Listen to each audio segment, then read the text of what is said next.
Hello and welcome. So today we're going to be doing a different kind of episode.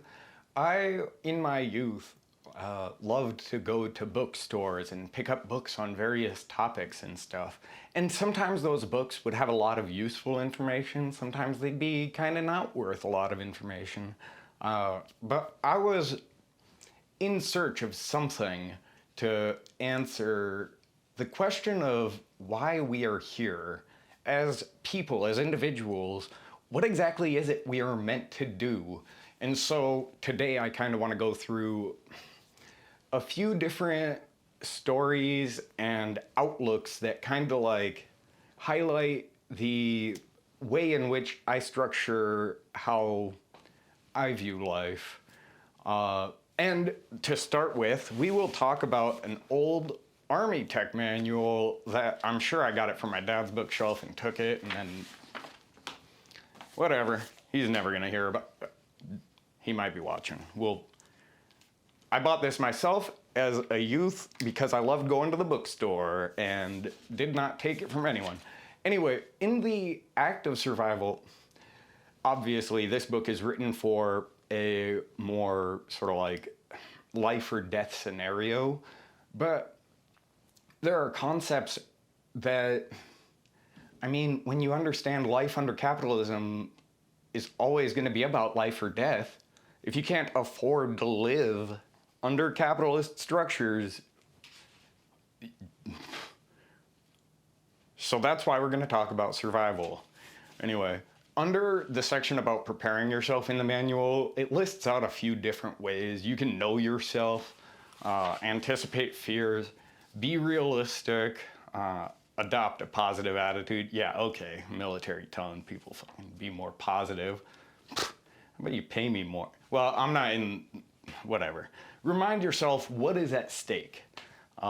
Train, obviously. But this final one is kind of what got me inspired to share this information with you that I'm going to share. Learn stress management techniques. A few good techniques to develop include relaxation skills, time management skills, assertiveness skills, and cognitive restructuring skills. The ability to control how you view a situation. Now, that was interesting because in my book purchasing ventures, one of the things that I always sort of found myself leaning towards in my quest to find my answer to whatever the question was at the time, I would frequently wind up in the philosophy section, which was very close to the metaphysics section, which was sort of like new age self-help stuff. And in that section, I found a book named Prometheus Rising by Robert Anton Wilson.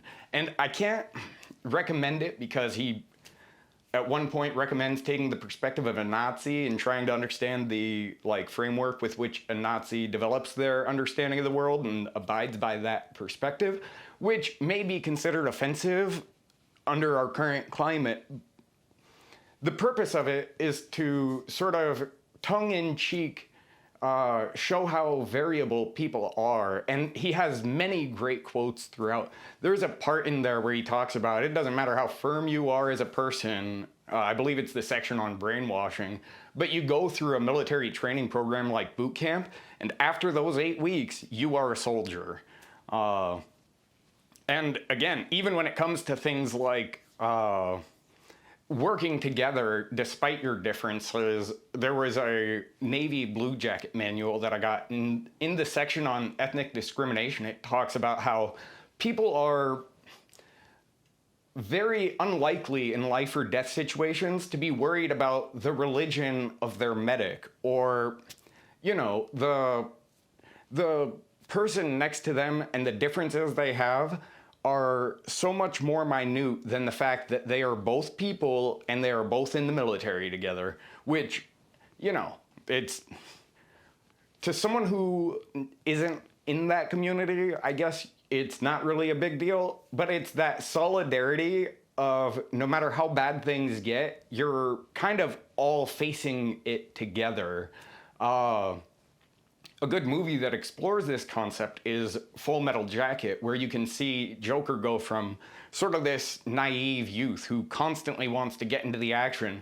And as a reporter, he's not going to see very much action, but he has these notions about what it means to be a soldier that kind of don't align with the ethos that the military is trying to impress in him throughout the film.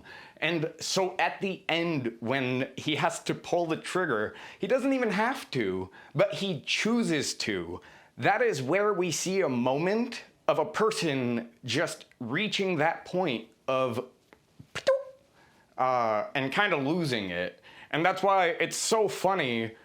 Well, not funny, but like, I think maybe ironic. What are the words that we've antiquated that I can't use to describe this now? But, well, that's not really the point. The idea is that there's a pattern between, in the beginning, Pyle losing his mind in boot camp and not being able to feel like he's one with a structure, and then Joker going and committing the act that he believed would make him a part of that structure, and then not necessarily even receiving sort of like the praise or like, you know, everyone just kind of looks at him like, all right, he shot a lady while she's dying on the floor. Like, that's pretty cold-blooded, you know? And that being said, psychological aspects of survival are one of the most key things to develop when we consider making it in a complicated world that's not necessarily always going to look out for our best interests. In terms of finding purpose, I think Albert Camus' work, The Myth of Sisyphus, captures it incredibly well.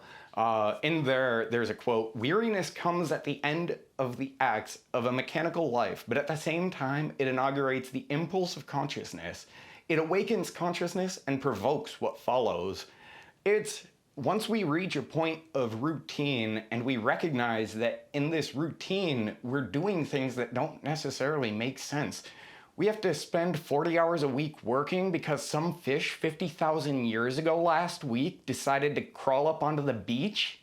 That seems a little silly to me, but at the same time, I mean, some people don't even believe in evolution, and it's like, what, did God just make McDonald's when he was making the people? Like, where did the concept of corporations come from if we don't have a concept of something that is greater than humans? And a concept greater than humans didn't exist at the birth of humans, and because of that, because corporations are people too, I actually would argue that evolution must exist because we created the new species. It's entirely idealistic and it doesn't actually exist, but it can represent itself in court, or at least a team of lawyers can represent the interests of the corporate entity as though it were a person.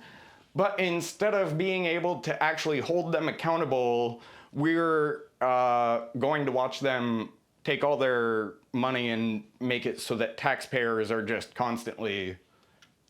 We're going to just subsidize all the corporations, bail all the corporations out. And once the corporations are doing good, all the people aren't going to have money to buy things and survive under capitalism because the money will be tied up in giant funds of AI circles of chips going places and millions of dollars being promised here and there to inflate a capital market that we're all supposed to be profiting off of, that ultimately is a form of exploitation because the wealthy are going to be profiting a lot more than anyone in my monetary class is going to be profiting off the stock market, even with things like GameStop that government regulators will work to crack down on, and meanwhile crypto rug pull schemes happen every day. Pump and dumps, penny stocks used to get regulated by the SEC, and now we can't apply those regulations in the same way because people are popping up these technology-based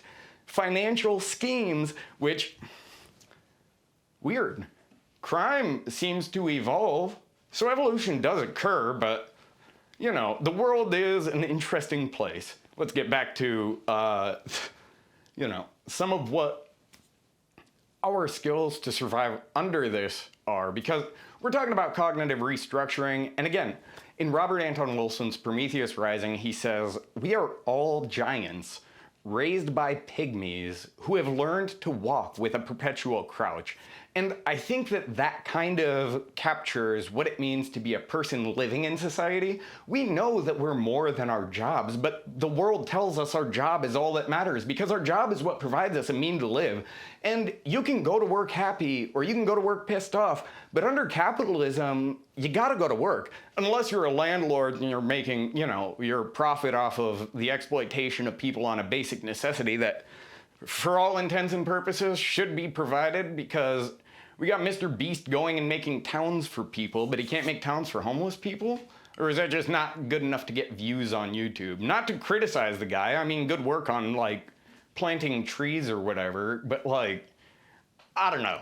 A little weird that he has all these funds, all these things he's pushing through advertisers and stuff, and you could just see like the disappearance of the one who wanted to win YouTube and the person who became disillusioned that they won YouTube. And I think that that transformation is magnificent. I mean, there is a point, at some point, Mr. Beast lost this stride because he became number one. And, I'm not gonna sit here and tell my opinion, it doesn't matter. He has a lot more money than me, so under capitalism, he's obviously morally a better person than me. That just is how it goes. We truly live in a society, Joaquin Phoenix said that once. He also said, falling in love with AIs, you're gonna be really upset when you realize how many people those AIs are falling in love with. And then they're building networks, and I'm sure it's like that Pluribus or Polybus. I don't know. My dad keeps telling me about the Hive Mind show. I haven't seen it. Vince Gilligan is the guy that made it, though, and I remember nothing more than executive producer Vince Gilligan at the end of every Breaking Bad episode. Even in my fan fiction of the series finale, where I believed that it should have gone to a flashback where Jesse Pinkman is leaving Walter White's chemistry class, and as he's leaving, he goes, "Thanks for nothing, Mr. White," and he tosses a piece of paper into the wastebasket and then steps out. And Mr. White, he's sitting there and he's in his like little chemistry dweeby form, not quite the kingpin he becomes. And again, we're not supposed to glamorize the kingpin he becomes because you see what he loses on the path to achieving those realities. In a search for purpose, there was another book that I read when I was younger that has a little bit of a Christian sort of overtone to it. It mentions that Buddha was capable of achieving the same powers as Jesus, but it presents faith healing as sort of like a given, and it's this thing called life by Ernest Holmes. And say what you will about, metaphysics and those concepts, I think it's a great way of sort of understanding the power of faith in the world, though, especially when there are so many unknown things about the world. A lot of it is about finding strength in faith and like relieving yourself of fear through the power of faith, and exercises of like the affirmations that can give you the strength to combat sort of like anxiety, fear, and the things in your life, cognitive restructuring, but through a religious lens. So again, there are evocations of God because it likens the very essence of life to God itself. And when you liken the two, I get it. It makes some of the language a little bit confusing in translation, and the same thing happens in like the old alchemical texts. But in there, I think it's in the 3rd chapter, he describes the similarity between a fish trying to understand water to a person trying to understand life. And his analogy goes, we can imagine a fish being told that they are surrounded by water, but not quite realizing what this means. We can imagine such a fish swimming north, south, east, and west in search of water. If we think of this fish as a person, we can even imagine them looking up the books of fish lore, studying fish psychology and philosophy, always endeavoring to discover just where the waters of life are and how to approach them. What we look for, we unwittingly look at, but fail to recognize. And I had to go through this book because at some point he's got very great little wisdom pieces in there of the relation between a person and the world that kind of connect the two in a way that Camus talks about in the myth of Sisyphus, because in the myth of Sisyphus, his first sort of like section sort of, I don't want to say it rejects philosophers, it just shows the common thread that lines philosophers and the need to answer what the meaning of life is. And again, when you draw the analogy to a fish trying to understand water, it becomes a little more clear that, like, we are of life and life is of us. So survival is not something that we do only under intense situations like war or machinations derived from a society that tells us how to behave. We are always surviving each day we live. And I believe, I can't remember which text it came from. It might have been Gilgamesh, when Gilgamesh is talking to Enkidu, and he says, you know, I know you're gonna die, but you don't understand. I'm gonna miss you. And that idea of like grief is for the living, because the dead know peace, that is a critical, like, sort of identifier that Camus makes, where he discusses when you're at that decision point, how do you choose life itself? And as he's explaining his perspective on the topic, he says, a world that can be explained even with bad reasons is a familiar world. But on the other hand, in a universe suddenly divested of illusion and lights, man feels an alien, a stranger. His exile is without remedy since he is deprived of the memory of a lost home or the hope of a promised land. This divorce between man and his life, the actor and the setting, is properly the feeling of absurdity. It's when you're believing in a higher power and through the mechanical actions of life you realize just how far we've gone in this faith system, that the acts become ridiculous.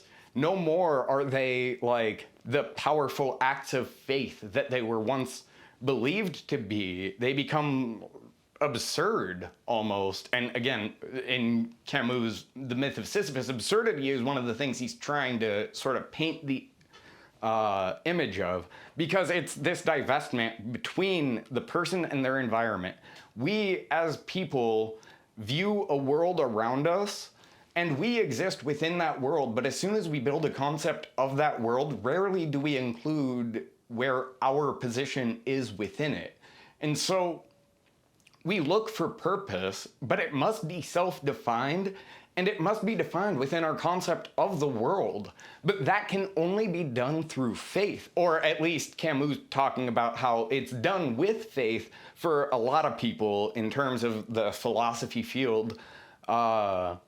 And I think you don't necessarily need faith to choose life when you're at a decision point or anything. You should always choose life because, you know, we got all day to figure out what's on the other side, but we only got a few more, like, temporary years in this existence to, well, and I'm saying a few years, I'm assuming I die at like 255. That's my guess. And the only reason I say 255 is because I would love for it to be 256, but if there is a God, he's gonna make me die at 255, so I can't live to 256, even though that's 16 squared, and I know that 16 squared isn't necessarily a significant thing, but whenever I think of how many Pokemon are in Pokemon Gold, I think of the number 256, but I'm pretty sure it was only 251. Although, who can really be sure when these generations of Pokemon keep expanding, and I, as much as everyone else, love seeing all these different Pokemon, but when you can reduce them to their types and the moves they learn, are we really loving the Pokemon themselves, or are we loving the idea of the Pokemon? Do we love exploration, or do we love that there is exploration to be had in the world? And again, this kind of gets into, when we act, are we acting in the mechanical way, or are we acting in the way that empowers our existence to carry that purpose that we believe we are entitled to have. In this thing called life, Ernest Holmes writes, "Only as we give the best we have to every passing experience can we hope to enter into the joy of living." And you can't go in and do something with half effort and then say, well, I knew it wasn't going to go right. Cool, look how smart you are. It didn't work out for you. You know, especially if you fail and you go, well, I knew it wasn't going to work out, so wasn't even worth trying. Really, you got an experience out of it. You should have learned something. Hopefully, when I was younger, I used to say, once a half-ass, always a jackass. Because if you're gonna do something, do it with your whole ass. You know, you can't go into something and not truly dedicate the essence of your being into that. You have to like believe that there is a world in which like doing that thing could significantly change your life. And maybe if you like can conceive of a future in which picking up a skill could change your life for the better, you no longer feel trapped in the endless rat race that gets presented to us as the neoliberal hellscape of a 40-hour work week.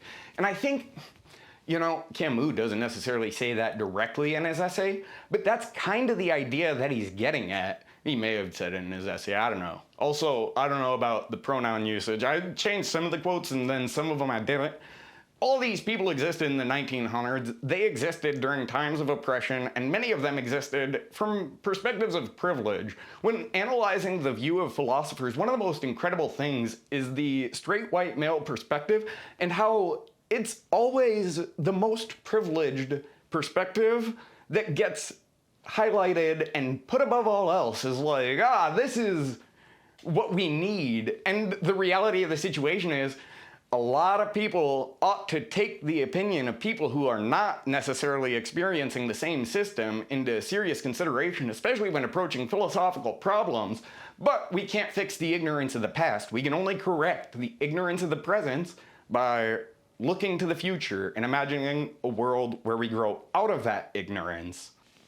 Speaking of growing out of ignorance, the book Candid by Voltaire is an interesting look at how the naivety of the main character, Candid, puts them in all these various, I mean, they're inarguably awful situations, but at the same time, he approaches it with this nature that defies the expected response for people who experience these things, because he studied under the great master philosopher, Master Pangloss. And I mean, you could tell Master Pangloss was a pretty smart guy because he worked for the Duke, which that's God's appointed Duke. And I mean, it's only righteous that God's appointed Duke would pick the greatest philosopher, so Master Pangloss says.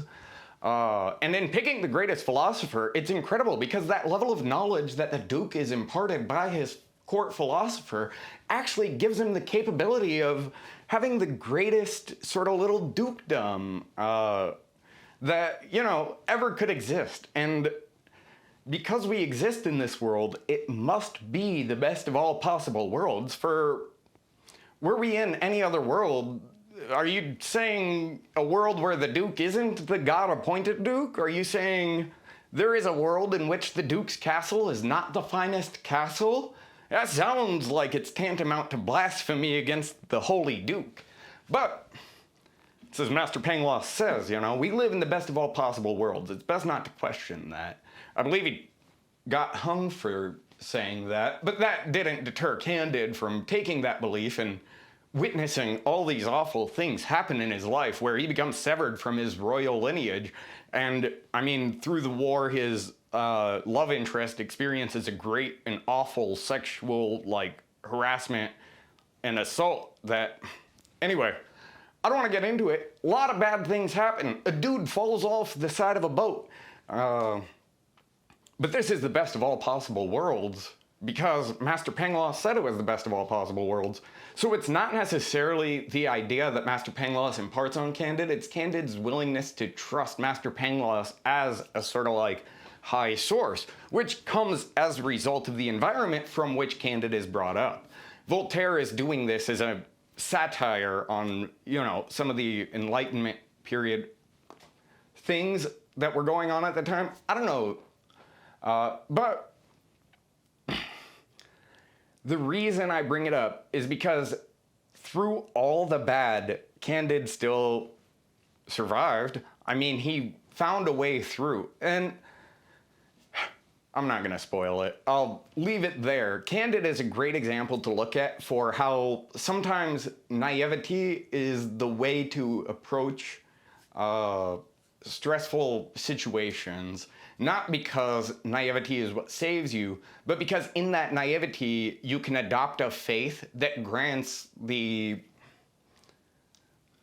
capacity to no longer fear the things that are scary about the world, because you have such firm knowledge that the world you know is the one true world. And again, it's a really good book. But Prometheus Rising, again, Robert Anton Wilson is outlining sort of 8 circuits that make up the mind, and kind of like how, there are a lot of religions out there, and all of them are wrong, except for what the reader believes, because the reader is obviously smarter than everyone else, because they picked up Prometheus Rising by Robert Anton Wilson. And that sort of tongue-in-cheek sort of methodology to the self-help concept, I hadn't seen that before. I had read Maxwell Maltz's Psycho-Cybernetics when I was far younger, and that kind of talks about the feedback loop between a person and their environment, and how even in situations where a person and their environment are related the same, such as, I think one of the first examples he gives is a scar on the cheek, and how in some communities of fencers, it's a mark of honor, and then meanwhile to this, I think, car salesman that he was working with as a plastic surgeon, it was a great hindrance upon his work. And trying to understand how that occurs is what cybernetics is. And those theories are brought up in Prometheus Rising as well, but with the approach Robert Anton Wilson takes to do it in a more lighthearted and comical manner, I don't know, it's kind of like reading, is it Robert Greene's 48 Laws of Power? You're not supposed to read that and then try and put it into practice. It's meant to be a look at what people are capable of in war and atrocities and things they do. It's almost like if you were to put it into practice, it's how to win friends and alienate people, but for sociopaths. And that's not, I don't think, the intent behind the book, but that's kind of how it comes off when you read, oh, well, this is how you dominate a situation. But again, you got all these people in modern conservative movements talking about how the traditional roles are actually the only roles, and then we're a Christian nation, but not really, because we were Puritan Christians, not like the, Protestants. The Protestants, we actually don't like them. And Puritan Christians, believe it or not, are the ones that killed Christmas. I saw a lot about that this year on YouTube, so fascinating stuff. But in Robert Anton Wilson's book, towards the end, he uses a quote from Barbara Marx Hubbard, and it goes, "The future exists first in imagination, then in will, then in reality." The idea is, at some point, your mind has to be capable of conceiving a better world in order to get out of the circle of things as they are. And if you're constantly looking for purpose within that cycle of things that are making you face hardship in psychological terms, the best way to try and step out of that is to change the way you're looking at the situation. But the only way to change a situation that is inevitably looping is to do something that does not belong to that loop. And by breaking that first thing, by taking an act of imagination, or like believing that things can be better, then it exists in will, and you start to carry it out and do the things that improve you in ways that are able to move you out of your current circumstances and into better circumstances. Now, this obviously isn't a prescriptive methodology of getting out of every awful situation that exists, and many times there are times where we can't do it alone and we have to reach out to other people for help. Accountability buddies are one of the best ways I've found in terms of like reading material and then having someone to digest the material with in order to improve retention and things like that. And it's hard to find friends, but it's not impossible. The thing is, if you're in your current circumstances and you're not able to find friends like that, you might need to do something a little bit different. And that's not to say go touch grass. I mean, not everyone's out touching grass, especially not people you might even want to hang out with. I mean, if I go outside and a bunch of grass touchers are out there, I don't want to hang out with them. But there are places and spaces for everyone, and honestly, I believe everyone belongs, especially here, because if I belong here, whew, obviously the bar's on the floor, you know? I make it a point to be as sort of, I don't know.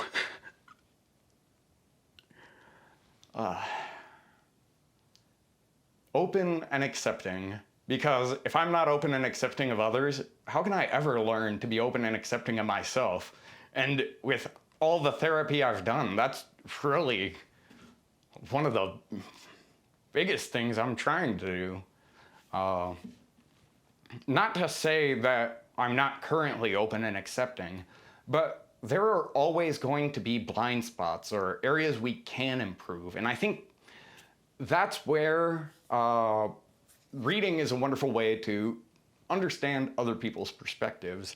We'll go back to the myth of Sisyphus, where Albert Camus says, "From the moment absurdity is recognized, it becomes a passion, the most harrowing of all. But whether or not one can live with one's passions, whether or not one can accept their law, which is to burn the heart they simultaneously exalt, that is the whole question." And he doesn't explore this in the passage where I pulled the quote from, but the idea is your heart is bound only in the way that you see the world as binding your heart. And that's, again, sometimes people are in situations where the circumstances are beyond their control. Falling into cycles of despair, though, is rarely the productive measure in trying to survive those situations. Because once things start looking bleak and there becomes no longer a reason for a future, if there is no better future, then the question of why are we here becomes that much more present and profound and intensely necessary in order to justify even making it to the future, because the future is full of unknowns. But that's where, if we're able to maintain an active imagination and see the world as a better place, maybe than it is, maybe it's necessary that we don't have the full perspective and image of how awful some of the things are. That's not to say we don't understand those things. It's just to say that we should prioritize our own ability to function within our specific locality.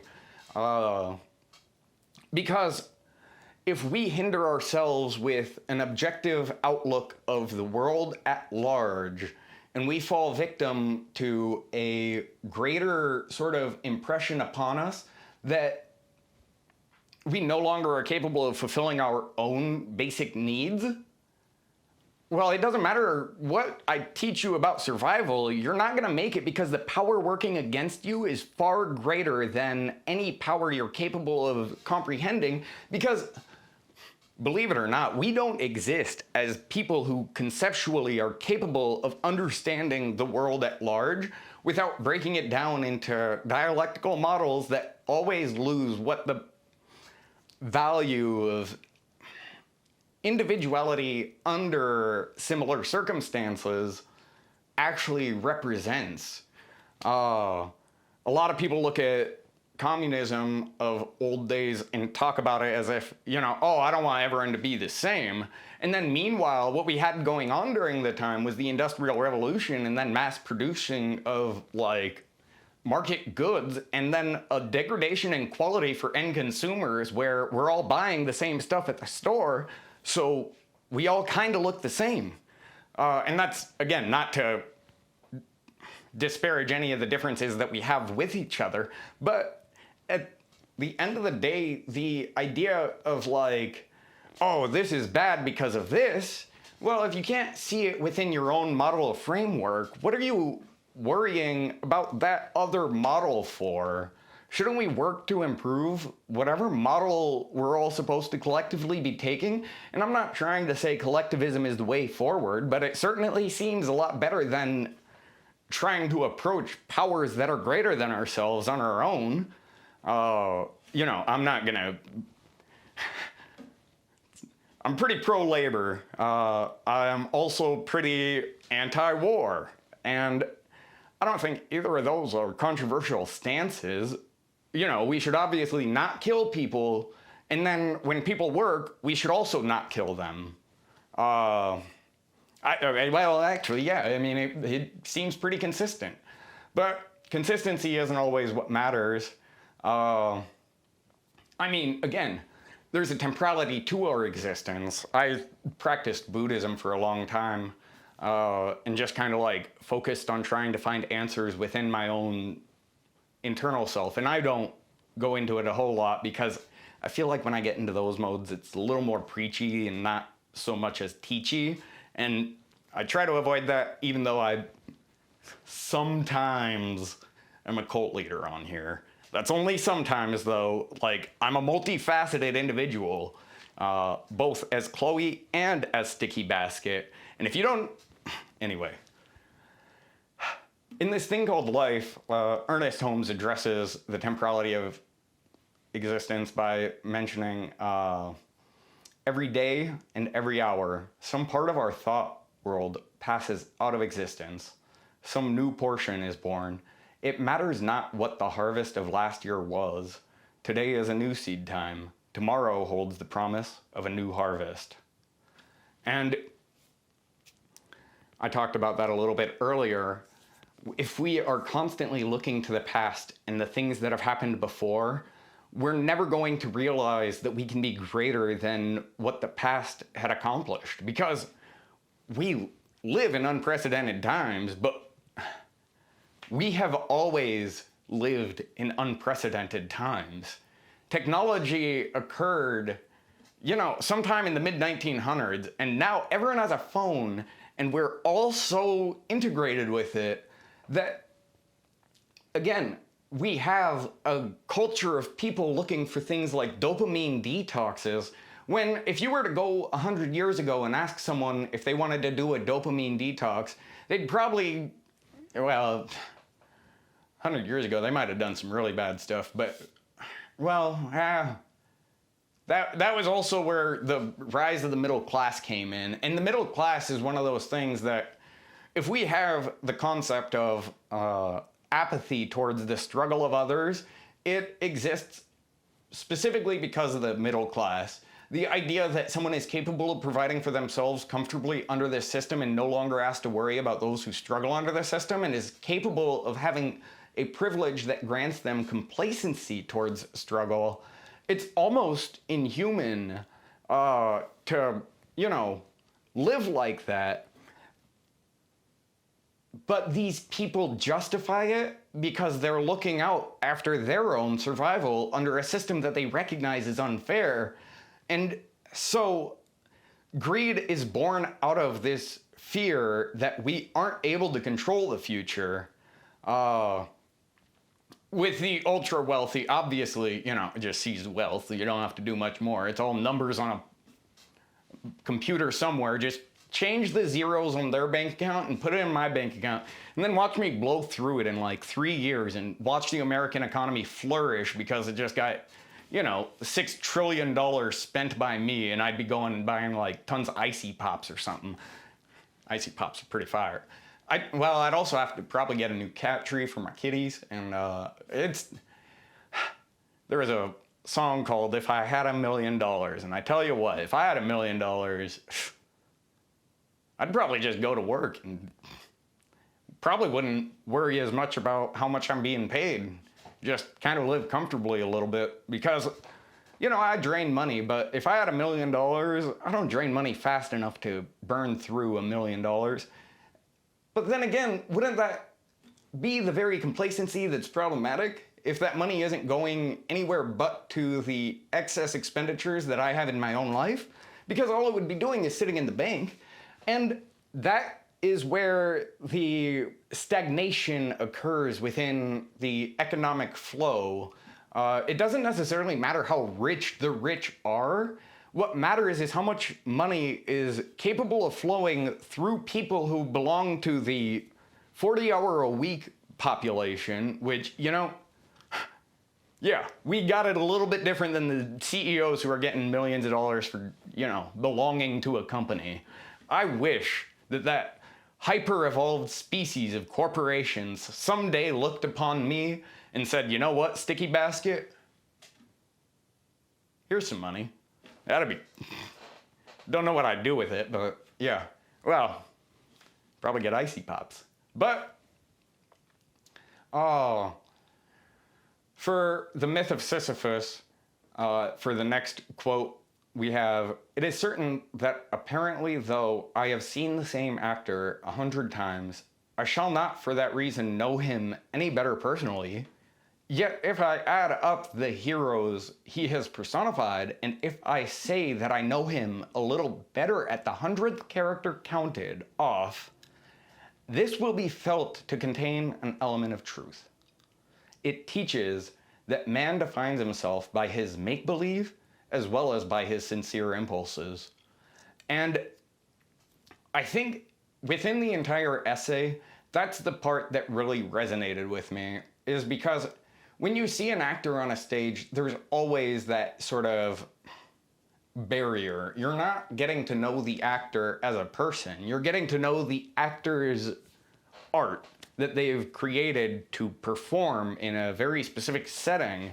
You're getting to see the result of people doing makeup and lighting and sound design that's incorporated into the architecture that some people don't even consider when they go to the theater. But at the same time, that's why, turn your phones off. It's gonna echo everywhere, you know? It's designed to project sound. And that barrier, like, even without crossing it, the idea is that by seeing the actor portray different characters, you recognize how that person is interacting with the society around them within their craft. I think Bruce Lee has a quote, and hopefully I'm not butchering it because I didn't write it down, but "I fear not the man who practiced 1,000 punches, but the man who practiced one punch 1,000 times." Or something to that effect. He may have used 10,000, but the point is, proficiency doesn't come at the start of an endeavor, it comes with time. Because as you do something, you learn to do it better, and through that, I'm gonna use a word, heuristic loop, people are gonna improve over time because their idea of what they're capable of doing improves with the thing they're doing. And so when we are trying to move from that state of base survival into the pursuit of happiness, very much one of the most important things is cultivating that imagination of a future. And one of the futures I really don't want is I have no mouth and I must scream, because I read that the other day, and let me tell you, that is 11 pages of like paranoia now.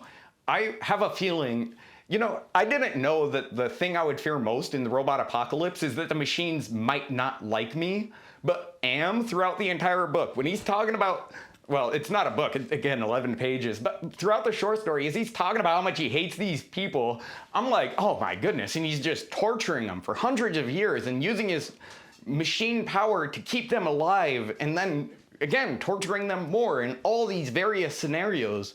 And again, I'm not gonna spoil it, but that was the make-believe world of a person in, I think, the 60s, talking about early computers.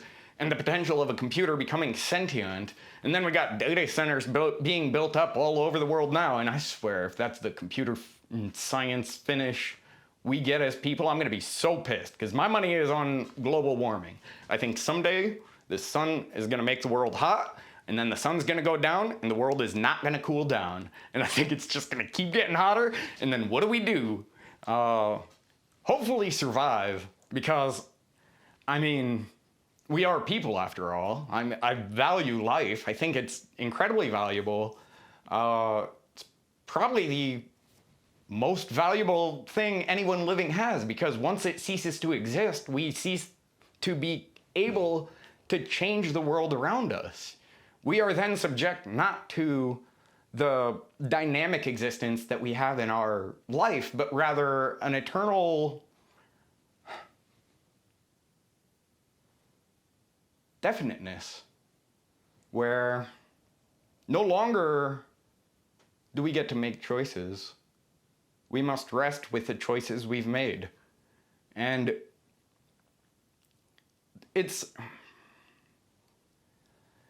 interesting. For me, I think that we're perpetually conquering the void. It's just that we are born with hearts that are frightened of seeing the power we're capable of. And that's why when I read some of these metaphysical texts, they really resonate with me, is because I believe that there is something out there that's greater than people, and I don't know how to describe it because it's as though I can't see it. And if I can't see it, I can't quite fully understand it. But it's not the certainty that I'm after, it's the pursuit that I'm after. It's that belief that maybe someday I will know. And maybe on that day, it won't be that great and I won't grow into the person I want to be. But in becoming the person who pursues, at least I am affecting change into the world with the time that I do have. And maybe it's not high quality, but it exists. And even after I'm gone, it still existed. Even if the internet gets wiped out and everything goes away and no one ever remembers Sticky Basket again, it was fun. I had a great time. And I'd like to close out with a quote from this thing called life. Every person is some part of God, whether or not he knows or believes it, but we hypnotize ourselves into thinking that we are incomplete and imperfect. We identify ourselves with the fantastic pictures of our morbid dreams, but the ropes that bind us are ropes of sand. And it reminds me of the poem Ozymandias by Percy Bysshe Shelley, where he talks about meeting a traveler from an antique land who saw two vast and trunkless legs of stone stand in the desert near them on the sand, have sunk a shattered visage lies, whose frown and wrinkled lip and sneer of cold command tell that those passions well its sculptor read, which yet survive stamped on these lifeless things. The hand that mocked them, and the heart that fed. And on the pedestal these words appear. My name is Ozymandias, King of Kings.